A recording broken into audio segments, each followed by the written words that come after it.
If you've never made chicken ginger before, try it just one time and I guarantee you'll have my recipe on repeat. So this starts just like any other Pakistani salad. We're going to heat up some oil in a pan and then we're going to add our onions and get them golden brown. That's what's going to give the dish a really nice flavor. And then once our onions are brown, we can add our garlic paste and our ginger paste. And since this is chicken ginger, I'm going to add more ginger than garlic this time.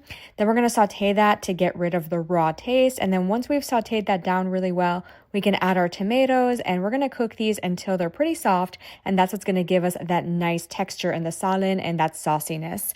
Then we're going to add a few splashes of water as we saute the tomatoes if needed, just to loosen it up a little bit without having to add more oil. And then we can add our cubed chicken breast.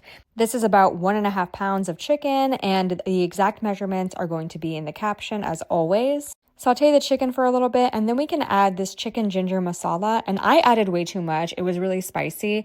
You probably only need about half the packet for this amount of chicken. And I did add some extra black pepper on top once the dish was done cooking, because black pepper is actually like the signature taste of this dish. So I'm like, extra can't hurt. Then I added a little bit more water as needed as I was sauteing. And then I added plain whole milk yogurt that also adds some richness to the salad as well. And it wouldn't be chicken ginger without the fresh julienne ginger. I also added a little bit of green chilies, but you can leave these out if you don't want it too spicy.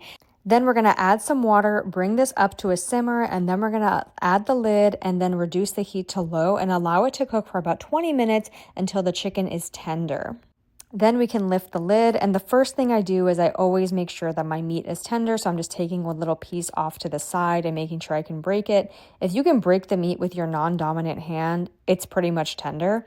And then I'm going to just simmer this for about 5 more minutes just to reduce the water a little bit. And then when it was the consistency that I liked, I added some fresh chopped cilantro on top and some more julienne ginger for presentation. And 小红书